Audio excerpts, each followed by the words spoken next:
Our pal, Mr. Puggins, has plans to meet up with his friend, Mr. Pugberg. What should he remember before he sets out for the day? Most importantly, never leave home without a weapon. You never know when it might get you out of a tight spot. Mr. Puggins is now on his way to meet his friend at a bar in Little China. As it's not too far, he's decided it's safe to walk there. But, no matter what the reports say, always steer clear of Pacifica and the North Side Industrial District. These areas don't fall under NCPD jurisdiction.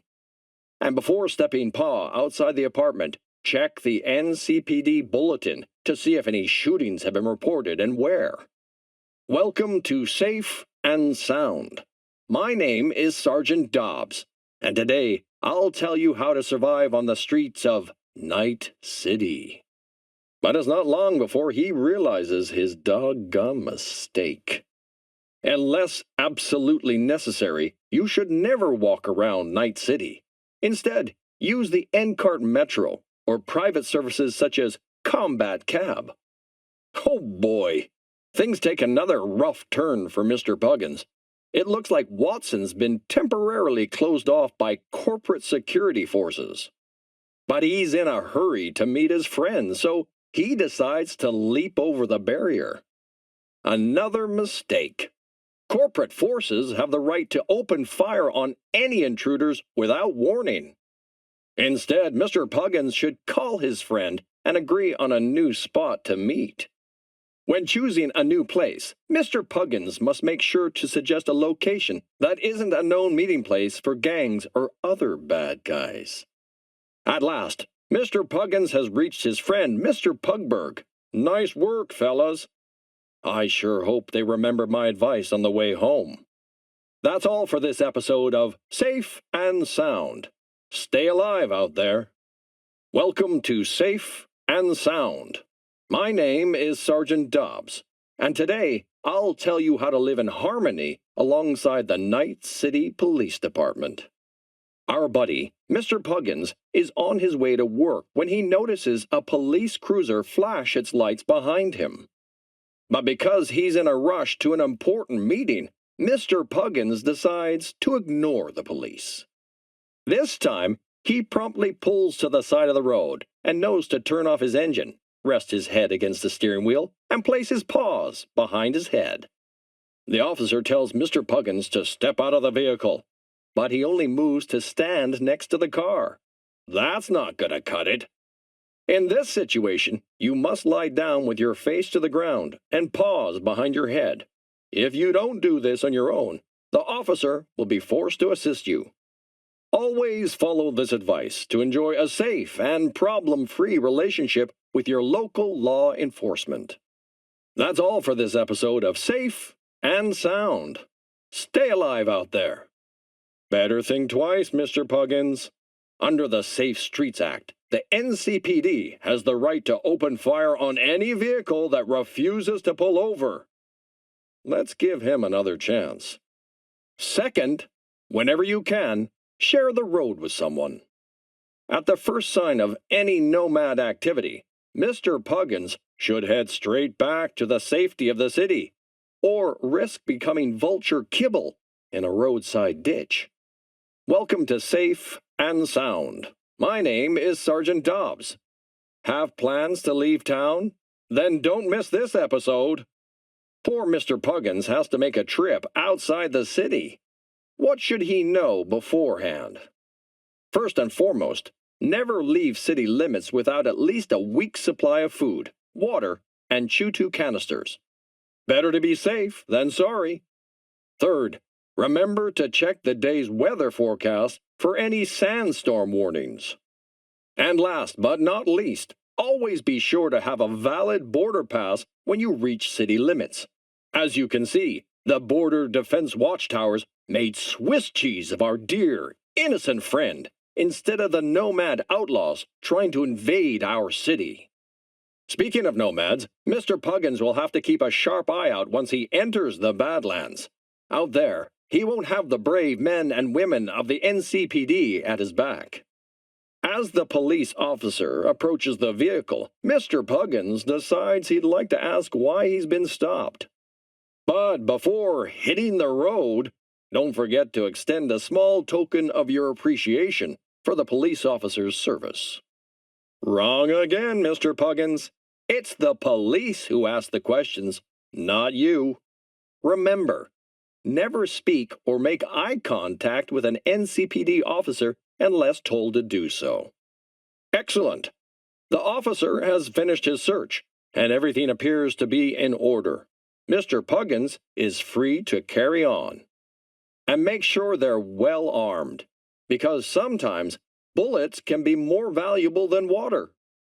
Remember, leaving the confines of Night City is not a matter to be taken lightly. If given the chance, always travel by air.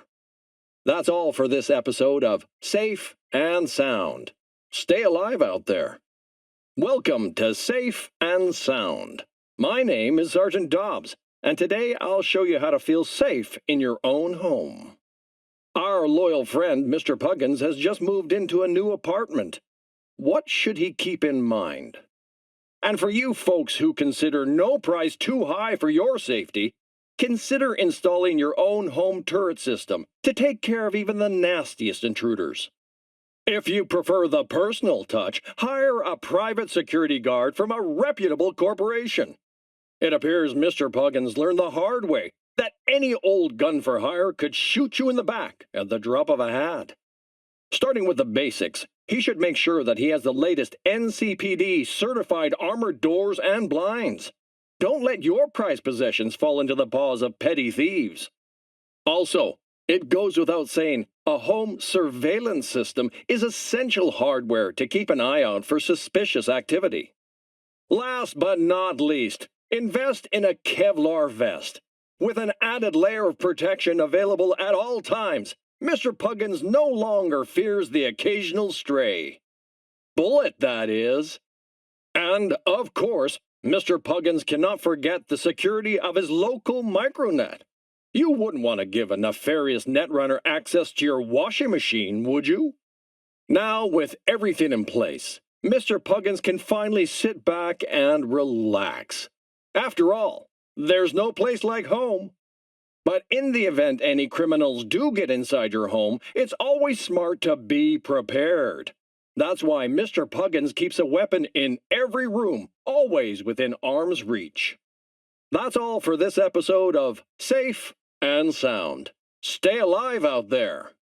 While out shopping, our friend Mr. Puggins suddenly hears screams and gunfire. His first instinct is to run for the nearest exit, but that would be a very bad idea. The ADU will activate when the first shots are fired. Its job is to protect civilians and, if possible, neutralize the crazed attacker. When the police finally arrive at the scene, Mr. Puggins should not speak to them unless spoken to, and should not make any sudden movements. Once the police eliminate the cyberpsycho threat, leave the area as soon as possible. But remember, if the attack occurred in a store or shopping mall, you're likely entitled to a discount or voucher. Don't forget to claim yours. Welcome to Safe and Sound. My name is Sergeant Dobs, and today I'll tell you how to survive a cyber-psycho attack. Your average cyber-psycho is equipped with boosted reflexes and automatic weapons, which means outrunning one is no sure thing. So, how can Mr. Puggins stay safe? He should quickly search the area for the nearest ADU, or Automated Defense Unit, and find shelter as close as he can. All ADUs are clearly marked, so you can't miss them. Mr. Puggins should stay in cover while the ADU is active. If he's not careful, he could be the victim of friendly fire. Mr. Puggins might also be tempted to call the police, but that's both unnecessary and unwise. The ADU has already notified the authorities of the attack, but more importantly, many cyber-psychos have auditory implants, which means they can hear you, even when you whisper. That's all for this episode of Safe and Sound. Stay alive out there. NCPD officers are trained to respond to any unexpected sounds and activity in high-risk situations by using live ammunition. As with the police, if trauma team medics arrive at the scene, Mr. Puggins should not speak to them or approach them. They are only there to extract trauma team policy holders. Similarly, corporate security will only defend their own employees. All others at the scene will be treated as potential obstacles to ensuring client safety.